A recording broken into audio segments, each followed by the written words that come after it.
আজকে তোমাদের কাঁচা আমের শরবত বানিয়ে দেখাবো আমি কি করে করি। এটা কিন্তু রেখেও দিতে পারো তোমরা। প্রথমে খোসাটা ছাড়িয়ে নেবে।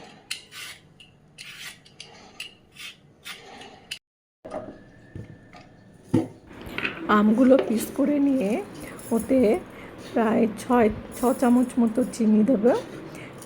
দিয়ে ওইটাকে গ্যাস মানে প্রেশার কুকারটা গ্যাসে বসিয়ে তোমার 6টা থেকে 7টা সিটি, যদি আম খুব নরম হয় তাহলে 4টে দিও, নাহলে 6 থেকে 7টা সিটি দিতে হবে।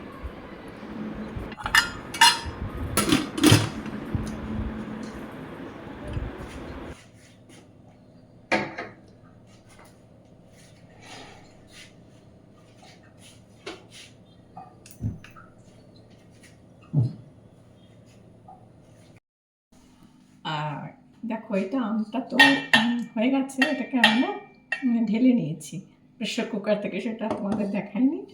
আর ঢেলে নিয়ে এতে একটু জল মিশিয়েছি, কেন কি আমার এটা আমি ইউজ করে ফেলবো, তা নাহলে জল মেশাই না, ওইটাই রেখে দিই। তার সাথে কি কি মেশাই আমি সেটা বলছি। এ দেখো, এটা হচ্ছে জিরে ভাজা। এটা আমার কাছে কড়াই থাকে, জিরে একটু রোস্ট করে নিয়ে সেটাকে গুঁড়ো করে রেখেছি। এইটা আছে ব্ল্যাক সল্ট, আর এটা হচ্ছে এমনি সল্ট। এগুলো সব আমি এখন এর মধ্যে মেশাবো। কিন্তু তাছাড়াও আমার লাগবে এটা গন্ধ কাঠি, যেটা তোমার গরমকালে শরীরের জন্য খুব ভালো, ঠান্ডা রাখে।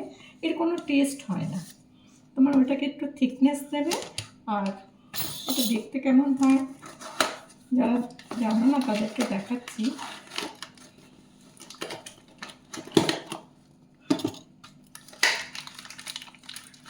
এটা কিনে রেখে দেবে, এটা অনেক বছর থাকবে।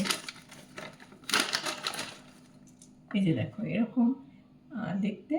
আমার এইটা যে পরিমাণটা হবে, মনে করো এইটা থেকে আমার আমি 4খানা ম্যাঙ্গো দিয়ে করেছি, তো কাঁচা ম্যাঙ্গো দিয়ে, তাহলে এটা তোমার 8 থেকে 10 গ্লাস তো হবেই।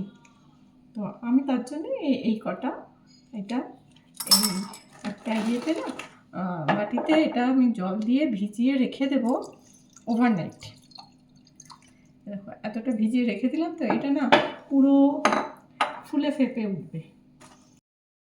আর একটা জায়গায় আমি এই যে বেসন সিড, এইটা ভিজিয়ে রাখবো। এটা আমি এই 3 থেকে 4 চামচ দেবো। এটাকেও আমি জল দিয়ে ভিজিয়ে রাখবো। আমি রেখে দেবো মানে সারা রাত্রে, না হলেও 2-3 ঘন্টা ভেজানোর পর আমি ফ্রিজে রেখে দেবো। কিন্তু এটা তোমরা 15-20 মিনিটেই হয়ে যায়। 2.5 চামচ নিলাম, দেখো 2.5 চামচ নিলাম। এটাকেও না জল দিয়ে ভিজিয়ে রেখে দেবো।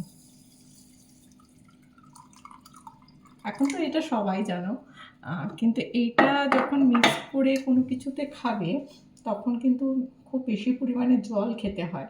কেন এটা না খুব বডি মানে জল খুব টানে শরীর থেকে, সেই জন্য তুমি নিজেকে খুব ভালো হাইড্রেট রাখবে। আর গরমকালে তো সেটা খুব দরকার। এবার দেখো, তোমরা যদি প্রিজার্ভ করে রাখতে চাও তাহলে এইটাকে বটলে ভরে রেখে দেবে। আমি একটু জল মেশাবো যদি দরকার পড়ে।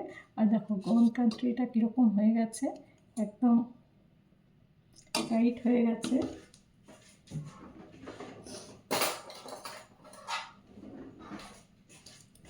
দেখো ফুলে ফেপে কতটা ইয়ে হয়েছে, এটা এর মধ্যে মিশিয়ে দেবো।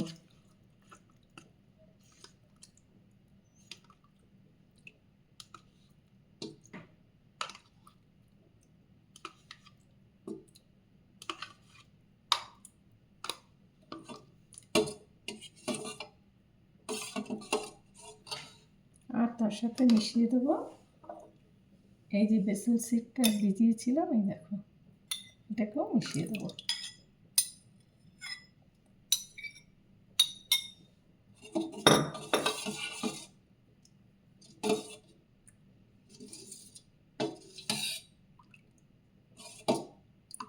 এই দেখো রেডি আমার কাঁচা আমের শরবত। এবার এটাকে দাঁড়াও, এর মধ্যে একটু বরফ দিই। এবার দেখো একটু বরফ দিলাম, কয়েকটা বরফ দিয়ে দিলাম, তারপর এটাকে একটু ভালো করে নাড়িয়ে নেবে, নিয়ে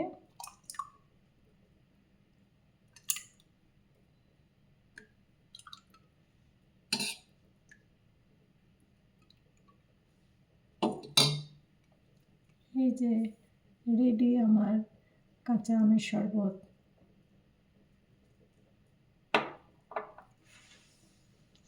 গরমে এটা খুবই ভালো, তোমরা করো, খেও, আর জানিও যে তোমাদের কেমন লাগে।